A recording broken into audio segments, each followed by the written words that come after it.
সব তো ডুবেই গেছে, আর চাষবাসও সব ডুবে গেছে, কিছু তো নেই আমাদের। তাহলে এবার আমরা কী করে থাকবো? মাটির ঘর দেওয়া ছেলে করে দিয়ে শ্বশুর ঘর পাঠিয়ে দিচ্ছি। যদি ঘর দেওয়া রাতে যদি ভেঙে ভেঙেও যায় তখন কী করে থাকবো আমরা?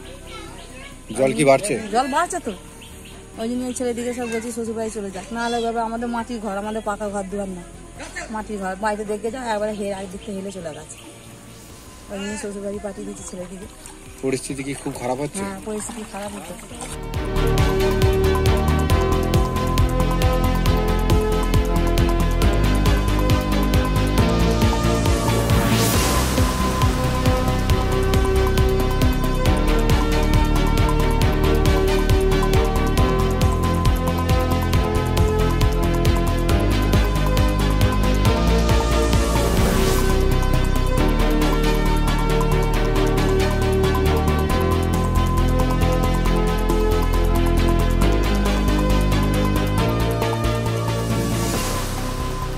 জল তো বাড়ছে, দেখতে তো পাচ্ছ যে কি হারে জল বাড়ছে। কিভাবে তাহলে যাতায়াত করছে? যাতায়াত এই তো এইভাব।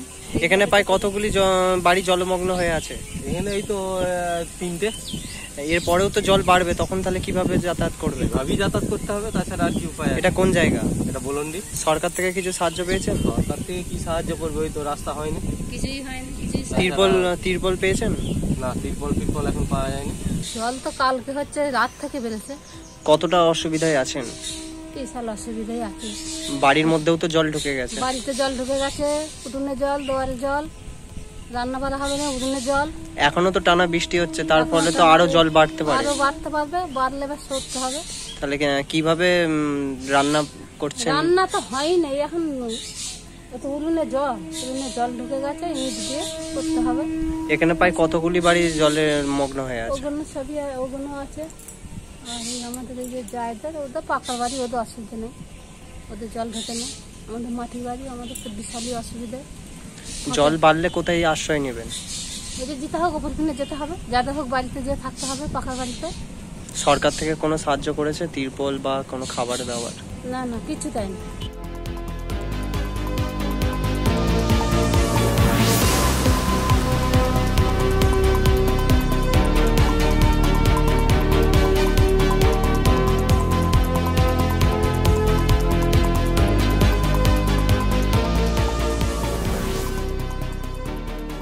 জলের তলায় এখন বৃষ্টি হচ্ছে এবং আরো হবে, তো বীজ তো সব জলের তলায়, বীজ নষ্ট হয়ে গেছে।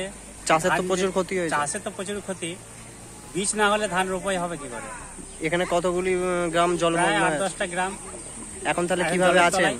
এখন ওই কোনো রকমে আছি, সব বাজারঘাট সবই বন্ধ, বাজার তো বৃষ্টির জন্য আসতেও পারছে না, এবারে গ্রামের সাধারণ লোক কিনতেও পারছে না। সরকার থেকে কিছু সাহায্য পেয়েছেন? কোনো এখন কিছু নেই, মেম্বার কিছু সাহায্য করেন? এখন কেউ কিছুই আসে না। দেখতেই পাচ্ছেন আমাদেরকে এখন একদম জুতো খুলে, জামা প্যান্ট খুলে, গামছা পরে যেতে হবে এবার। জল বাড়ছে, এটা তো আমরা অভ্যস্ত হয়ে গেছি। হ্যাঁ, ঘর বাড়ি তো ঢুকতেই একটু স্থিতি খারাপ।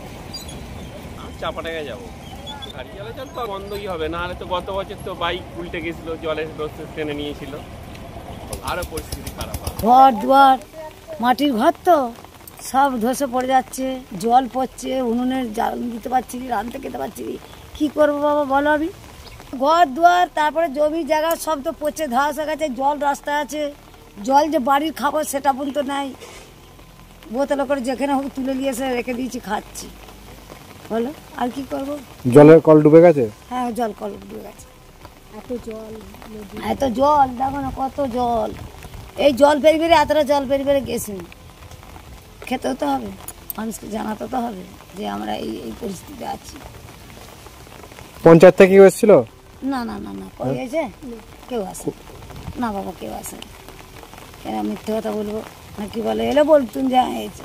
কোনো সরকারি সাহায্য পেয়েছেন? না বাবা, আসে না কেউ, পঞ্চায়েতে কেউ আসে না, আর কিছু দান টান কিচ্ছু করে না, আমাদের কিছু দেয়নি, কিচ্ছু দেয় না। আমরা কেন বলবো দিয়েছে, দেয় না বলে বলছি, দেয় না। বিপদের মধ্যেই আছি আমরা, আমরা চোখের জলই আছি, আমরা চোখের জলই আছি, কাঁদছি, এইসব ঢুকে যাচ্ছে, হ্যাঁ, এইসব খেতে পারে না ছেলেপুলেরা, কী করবো বলো?